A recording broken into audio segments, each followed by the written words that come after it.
염치가 하나도 없네요. 내가 열이 받겠어요? 안 받겠어요?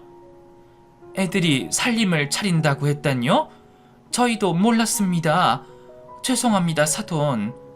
사돈? 누가 당신 사돈이야? 옥탑방에 사는 월세 거지 주제 어디서 그따위 막말을 해? 이제 보니까 당신 딸년이 누굴 닮았는지 알겠네. 애미애비를 그대로 닮은 거야. 분수도 모르고 깝치는 게 딱 당신들이랑 똑같단 말이야. 당신들 우리 집이랑 사돈 맺으면 뭐라도 떨어질 것 같아서 애들이 살림 차리는 걸 알면서도 모른 체 하고 있는 거 맞지? 아닙니다. 저희는 아무것도 몰랐어요. 그리고 아이들이 서로 좋다 하니 그냥 결혼을 허락해주면 안 되겠습니까? 저희는 여사님께 바라는 거 하나도 없습니다. 이봐 아줌마, 내가 미쳤다고 옥탑 사는 거지 나부랭이랑 사돈을 맺겠어? 트럭 타고 다니면서 풀떼기나 파는 주제 감히 우리 집과 사돈을 맺겠다고 하는 거야? 이 양심 없는 년아, 나는 너희 같은 거지 새끼들을 증오하니까 다시 한번 결혼이 어쩌고 저쩌고 하면 가만두지 않을 줄 알아. 그리고 당신들의 거지 딸년한테 확실히 전해. 내 아들이랑 살림 차리는 날이 제삿날이라고 말이야. 재수없어. 내가 이런 시궁창 같은 곳까지 와서 이 소란을 피워야 하는 거야? 저는 더는 참지 못하고 옥탑집의 문을 열고 들어갔습니다. 그리고 예비 시모의 얼굴을 보고 분노의 말을 전했어요. 지금 저희 부모님한테 뭐라고 하신 거예요? 우리 부모님이 어머님한테 무슨 죄를 지었다고 거지 새끼니 시궁창이니 그따위 말을 짓거리시는 거냐고요? 인격 모욕하고 괴롭히신 거 당장 사과하세요. 어이씨구, 호랑이도 제 말하면 온다더니 왜? 네 애미애비한테 쌍소리 하니까 못 견디겠냐? 그러게 좋은 말로 했을 때 내 아들이랑 헤어졌으면 내가 이 곰팡이 썩은 내가 진동하는 네 집에 오지 않았을 거 아니야? 말 좀 막 하지 마세요. 우리 집과 부모님이 어떻다고 자꾸 비아냥거리시는 거예요? 누가 들으면 어머님 집안이 재벌이라도 되는 줄 알겠어요. 사채로 남의 눈에 눈물 흘리게 만들며 먹고 사시는 거잖아요. 이게 어디서 막말을 하는 거야? 네가 봤어? 우리가 남 등쳐먹는 걸 봤냐고? 우린 합법적으로 일해온 선량한 사업가라고. 지금 하시고 계신 행동을 보니까 그렇게 보이진 않는데요. 여하튼 어머님 아들하고 헤어질 테니까 당장 부모님께 사과하고 나가세요. 너 그거 정말이냐? 내 아들하고 헤어지겠다고? 당연하죠. 어머님이 이렇게 행패를 부리는 걸 제 두 눈으로 봤는데 어떻게 진우 씨를 계속 만나겠어요? 어머님 같은 분을 시어머니로 모시고 사느니 헤어지고 말겠어요. 나야말로 너 같은 년을 며느리로 들이느니 내 아들을 총각 귀신으로 만들고 말겠어. 쥐뿔도 가지고 있지 않은 너 같은 년은 한 트럭으로 가져다 줘도 안 받아줄 거라고. 여하튼 대화가 끝난 것 같으니 난 이만 간다. 이봐요 아저씨 아줌마, 딸 교육 잘 시키고 앞으로는 재수없게 만나는 일 없도록 합시다. 예비 시어머니는 그렇게 집을 나가려고 했어요. 하지만 아직 사과를 받지 못해서 제가 손목을 잡아챘습니다. 제 말 뭘로 들었어요? 우리 부모님한테 사과하고 가란 말이에요. 사과? 내가 뭘 잘못했는데 사과를 하라는 거니? 몰라서 물어요? 욕하고 행패 부렸잖아요. 행패라니? 그건 네 부모가 말귀를 못 알아들어서 언성을 높인 것뿐이야. 욕도 마찬가지고. 당장 사과해. 화를 주체하지 못한 저는 예비 시어머니한테 반말로 명령하고 말았습니다. 그러자 시어머니는 혀를 차며 제 따귀를 날렸어요. 이게 제대로 돌았구나. 감히 너 따위 년이 나한테 반말을 해? 이래서 없는 것들하고는 상종을 안 하는 거야. 거지 같은 년아! 저는 따귀를 돌려주려고 손을 올렸는데 엄마 아빠가 제 몸을 잡고 말렸습니다. 세경아, 하지마. 똑같은 사람 되면 안 돼. 놀고들 있네. 하여튼 이제부터 얼굴 보는 일 없어야 한다. 그렇게 예비 시모가 나가버리자 저는 눈물을 터뜨리고 말았습니다. 엄마, 아빠, 왜 말렸어? 그리고 왜 저런 여자한테 당하고만 있던 거야? 미안하다. 우리가 가난해서 세경이 네가 결혼도 마음대로 못하는 상황인데 뭐라 할 수 있겠니? 부모님은 자신들의 가난이라는 잘못 때문에 일이 이렇게 되었다며 되려 저에게 사과를 했답니다. 엄마 아빠가 그런 수모를 겪게 되니 예비 시부모는 물론 진우에게도 오만정이 떨어졌어요. 저는 바로 이별을 통보하고 2번 다시는 찾아오지 말라고 소리를 질렀습니다. 그러자 남자친구는 시부모님과 연을 끊겠다며 자신을 받아달라고 하더군요. 야, 김진우, 너 때문에 우리 가족이 얼마나 더한 수모를 겪어야 만족하겠니? 난 네 부모라면 치가 떨리게 싫어. 이젠 원수와 다름없단 말이야. 너도 마찬가지고. 그러니 당장 내 눈앞에서 사라져. 다시 내 앞에 나타나면 스토커로 신고해버리겠어. 세경아, 제발 이러지 마. 우리 사랑이 이렇게 끝낼 만큼 얕지 않잖아. 우리 계획대로 살림부터 차리자. 응? 싫다고 몇 번을 말해. 너 같은 인간이랑 결혼하느니 혼자 늙어 죽을 때까지 살고 말겠어. 빨리 꺼지지 못해? 저는 애원하는 남자친구를 뒤로하고 집 안으로 들어갔습니다. 다음날 전화번호도 바꾸고 다니던 길을 바꿔서 우연히 마주치지 않도록 주의했답니다. 그렇게 2달 동안 공부에만 매진하며 다른 건 생각도 하지 않고 지냈어요. 그런데 원수가 된 시어머니가 다시 저희 집으로 찾아와 난장판을 만들었습니다. 저녁에 집으로 돌아갔더니 지난번보다 더 심하게 행패를 부렸더라고요. 이게 무슨 짓이에요? 이봐요, 아줌마. 당신 말대로 당신 아들과 헤어졌는데 무슨 이유로 이런 짓거리를 하는 거예요? 몰라서 묻냐? 너 때문에 내 아들이 의사를 때려쳤다고! 도대체 내 아들한테 무슨 짓을 한 거야? 너, 이것도 계획의 일부지? 우리가 널 며느리로 받아들이게 하려고 내 아들하고 짜고 한 짓이 아니냐고? 네가 내 아들을 조종하고 있는 거 모를 것 같아? 당장 내 아들 제자리로 돌려놔! 아줌마, 내가 미쳤어요?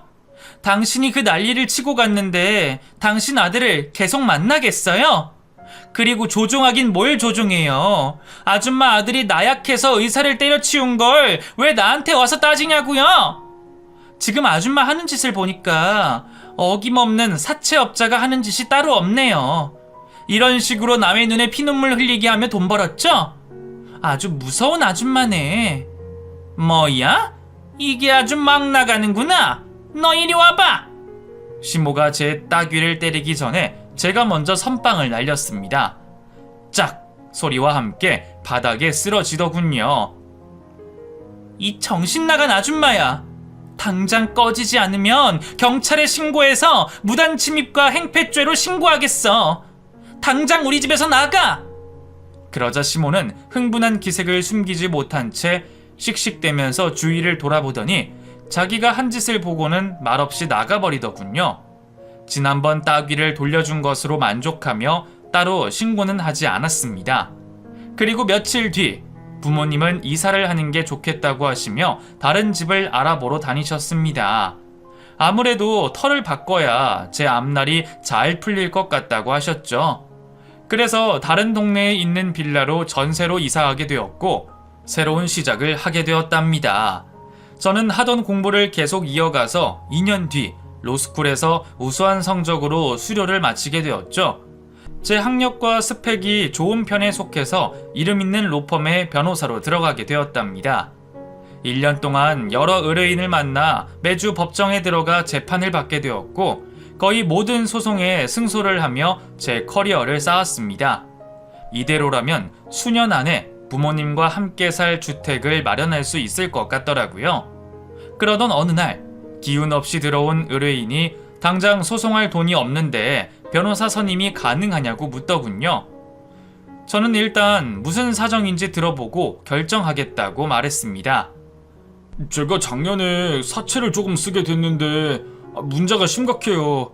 제가 사업이 망해서 원금은커녕 이자도 제대로 갚지 못하니까 글쎄 사업자들이 이자를 원금만큼 줘야 한다고 하더라고요. 말로만 그런 거라면 무시하고 넘어갔을 텐데 집까지 찾아와서 난동을 부렸어요. 그래서 어쩔 수 없이 장인어른한테 손을 빌려서 돈을 갚았습니다. 그런데 생각할수록 너무 억울해서 그냥 넘어갈 수가 없겠더라고요. 그럼 불법 채권 추심을 했다는 거군요. 이자 제한법을 위반한 데다 협박을 받으셨으니 충분히 소송이 가능합니다. 정말요? 그런데 제가 가진 돈이 없어서 변호사 선임비를 바로 드리지 못해요. 대신 피해 보상 받으면 소송비를 드리겠습니다. 저는 그렇게 하겠다고 답하고 해당 대부업체에 대한 서류를 읽기 시작했습니다. 그렇게 낯이 익은 이름이 거기에 적혀 있더군요. 3년 전 저희 부모님한테 수모를 겪게 한 시부모 이름이 버젓이 쓰여 있었답니다. 그제야 지금 저를 찾아오신 의뢰인이 하늘이 보내준 은인이라는 걸 깨달았어요. 복수할 기회를 내려준 게 분명해 보였답니다. 저는 자료를 취합해서 고소장을 날리기 전에 의뢰인에게 더 큰 그림을 그려보는 게 어떻겠냐고 물었어요. 의뢰인님처럼 피해당한 사례가 많을 것으로 예상이 돼서 그런데 제가 피해자분들을 더 찾아서 고발 고소를 동시에 진행하는 게 어떨까 싶어요. 이왕이면 제대로 복수해주는 게 좋지 않겠습니까? 그거 아주 좋은 생각이네요. 사실 제가 몇몇 피해자들을 알고 있어요. 그 대부업체 사무실에 갔다가 마주친 사람들이었는데 연락처를 공유했다고요. 그럼 저랑 같이 피해자부터 모아보도록 하죠. 그래서 저는 예비 시부모의 피해자들을 찾으러 다녔습니다. 5명만 모여도 승소할 확률이 커지는 데다 형사처벌과 건덕지가 생기기 때문에 백방으로 뛰어다녔답니다. 며칠 뒤 의뢰인과 함께 피해자들을 8명이나 모았고 고소장을 제출하게 되었어요. 정확히 2주 뒤 법정에 서게 되었는데 저와 의뢰인들 그리고 예비 시부모와 변호사가 한자리에 모였답니다. 저는 판사님 앞에 나와서 피해자들의 피해 증거를 제출하고 여러 말을 하며 정신적 보상금을 제대로 줘야 한다고 의견을 펼쳤습니다. 그러자 시부모님은 제 목소리를 듣고 저인 걸 알아챘는지 오랫동안 뚫어져라 보더군요.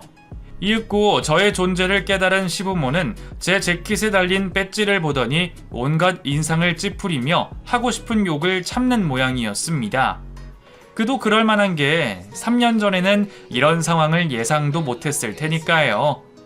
재판은 조금 길게 진행되었지만 판사님이 저희 측 손을 들어주어서 피해 보상은 물론이고 합의금까지 선고하셨답니다. 재판이 끝나고 법정에서 나가자 예비 시어머니가 제 어깨를 세게 움켜잡더군요. 이에 제 의뢰인들이 몰려들어서 시모의 손목을 꺾어버렸습니다. 너 인연, 네가 우릴 물먹이려고 작정을 한 거지? 예전에 결혼 반대했다고 이런 식으로 되갚음을 해? 너 때문에 나가는 돈이 얼만지 알아? 네, 알아요. 변호사인 제가 모를 리 없잖아요, 아줌마. 너 때문에 내 아들은 지금 의사 때려치우고 술독에 빠져있어. 그런데 그것도 모자라서 우리 사업을 방해해? 네가 이러고도 무사할 것 같으냐? 내가 네가 다니는 로펌의 대표를 찾아가서 네가 어떤 년인지 밝히고 잘리게 만들어줄 거라고. 그렇게 하세요. 하는 짓이 그렇게 무식하니 복수하는 방법이 하나같이 가소롭네요. 이봐요, 아줌마. 오늘은 민사소송이라 돈으로 해결이 되겠지만 다음에는 형사소송을 진행할 거예요. 제가 당신들이 행한 악행을 모두 수집해서 친한 검사한테 넘길 거거든. 기대할 만할 겁니다. 괜한 말로 겁을 주려나 본데 어림없는 소리 하지 마. 우린 합법적인 사업을 하는 선량한 사람이라고. 돈을 갚지 않는 인간들한테 본때를 보여준 것뿐이야. 그리고 우리도 비싼 변호사가 있다고. 고소해봤자 벌금형으로 끝날 거야. 그러면 우리는 널 무고죄로 고소하겠어. 네 잘난 변호사 배지를 떼어버릴 거라고. 과연 그럴까요? 여하튼 제가 아직 두 분께 드릴 복수는 시작도 안 한 걸 명심하세요.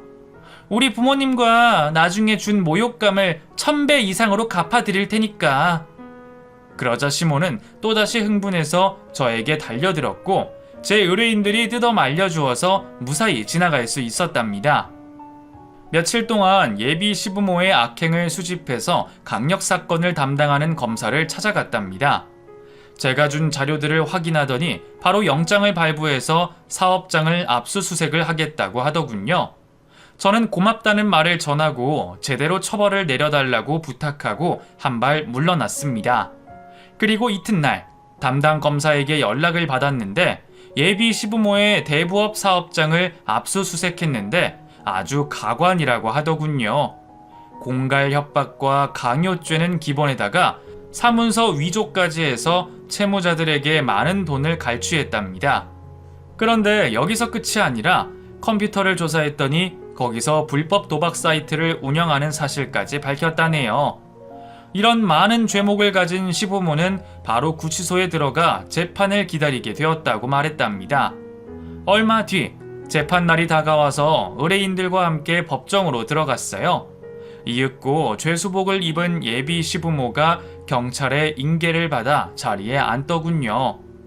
판사님이 피해자들을 한 명씩 불러 피해 사례를 물었고 모두 협박과 강요를 당한 사실을 낱낱이 털어놓았답니다. 그리고 이 모든 정보를 입수한 제가 증인으로 참석해 앞으로 나갔어요. 저는 조사 과정을 밝히고 예비 시부모의 악행을 증명하는 문서를 보여드렸답니다.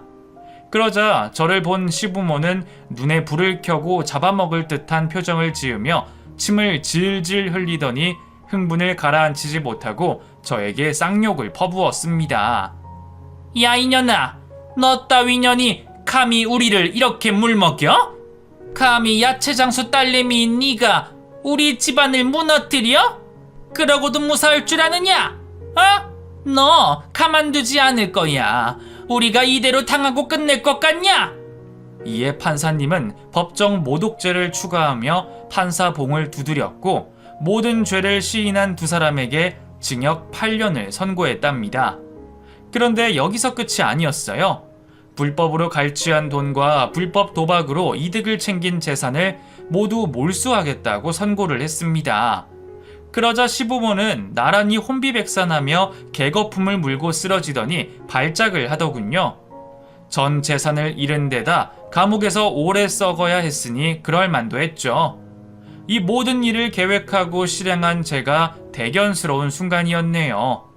시부모는 경찰들에게 질질 끌려나가다시피 나가게 되었고 얼마 뒤에 지방에 있는 교도소로 이감이 되었답니다.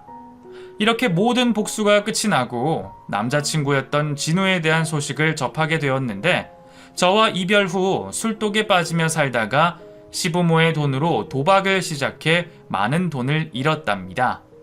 덕분에 남아있는 재산까지 홀랑 날려먹어서 지금은 어디선가 노숙자로 지내고 있다네요.